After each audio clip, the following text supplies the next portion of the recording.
आज जिंदा नहीं बचेंगे, आज तो इस दुनिया से छुट्टी, मैं मरते मरते बच गई। That was really horrible.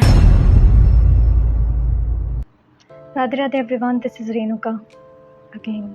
आज इस वीडियो में मैं किसी और चीज़ की चर्चा करने वाली थी, किसी और मुद्दे पर बात करने वाली थी, लेकिन आज मेरे साथ एक ऐसी झकझोर देने वाली चीज़ हुई जिसके कारण मेरे अभी दिमाग में कोई और दूसरी चीज़ आ ही नहीं रही है। मैं किसी और चीज़ पर फोकस नहीं कर पा रही हूँ। या एक ऐसा इंसिडेंट जिसने मेरे सोचने समझने का नज़रिया बदल दिया। यस,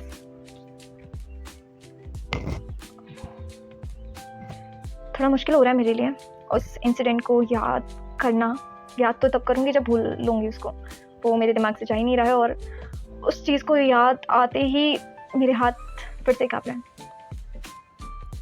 तो चलो शुरू करते हैं और मैं ये भी बताऊँगी इस इंसिडेंट से मुझे क्या लाइफ लेसन मिला।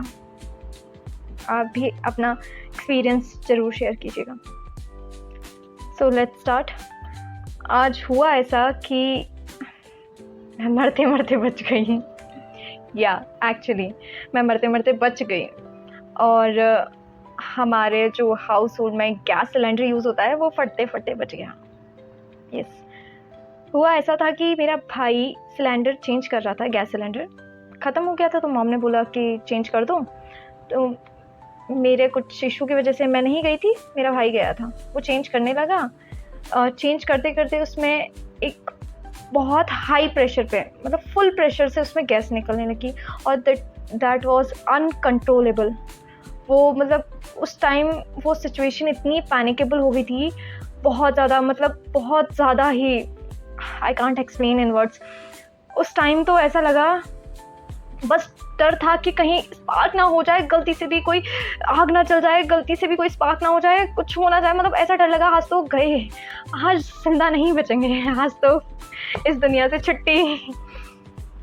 एक्चुअली बट हम फिर वहाँ से भागने के बाद हम फिर वापस आए जस्ट उस दिन, मतलब हम नीचे पूरे उतरे भी नहीं थे घर से बाहर, हम जस्ट वापस आए क्योंकि जाते जाते वापस ख्याल आया कि नहीं यार हम कर सकते हैं। फिर हमने कंबल लिया, उसको भिगाया और फटाफट से उसको उसके ऊपर डाला, उससे भी उसका प्रेशर कम नहीं हुआ, वो दैट वाज कंटिन्यूस और वी आर जस्ट पैनिक्ड। हम लोग पैनिक थे, तो हमें और कोई चीज़ समझ में नहीं आ रही थी क्या करना है, कैसे करना है। That was really horrible. Actually that was horrible. वो कहते हैं ना, मौत का नाम लेना ईजी है, लेकिन जब अचानक से मौत तुम्हारे सामने आ जाती है ना, तो मेरा वो सब रखा रह जाता है। कोई और दूसरी चीज़ समझ में नहीं आती है, दिमाग में नहीं आती है।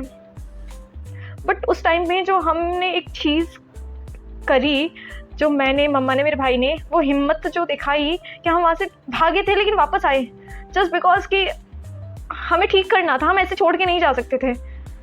हमने कोशिश करी और वो ठीक हुआ भी इन द एंड। तो कैसी भी सिचुएशन हो, हिम्मत रखो और अपनी जो बौद्धिक क्षमता है उसे ख़त्म मत होने दो, उसको बंद मत होने दो, क्योंकि दिमाग हमारा ऐसी सिचुएशन में सोचना बंद कर देता है, हमें नई चीज़ें समझ में आती है। हालांकि हमें पता होता है कई बार कि क्या करना है, कैसे इस सिचुएशन को हैंडल करना है, बट हम नहीं कर पाते क्योंकि हम इतना ज़्यादा डर जाते हैं। ऐसे ही हम डर गए थे। फिर बाद में जब सिचुएशंस ठीक हुई, हम लोग थोड़े कंट्रोल में हुए, तब समझ में आया कि सिचुएशन इतनी ज़्यादा ख़राब नहीं थी, बट हम पैनिक बहुत ज़्यादा कर गए थे। बट फिर भी हमने हिम्मत नहीं छोड़ी, हमने कोशिश करी और थोड़े सा दिमाग चलाया, चल नहीं दिया दिमाग को, हमने उस दिमाग को स्टॉप नहीं किया।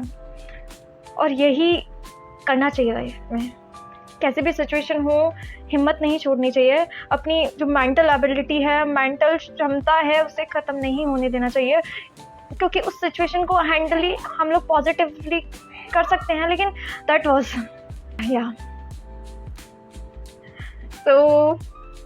मैं ज़िंदा हूँ, फिर से आपके सामने आई हूँ और इस चीज़ से मेरे को एक ही मॉरल ऑफ द स्टोरी मिला, एक ही सीख मिली कि ज़िंदगी को जियो और आज में जियो, क्या पता कल हो ना हो। Bye bye, see you again. जो हमारा टॉपिक रह गया आज की वजह से, let me continue in next video. Bye bye, see ya, take care also, bye.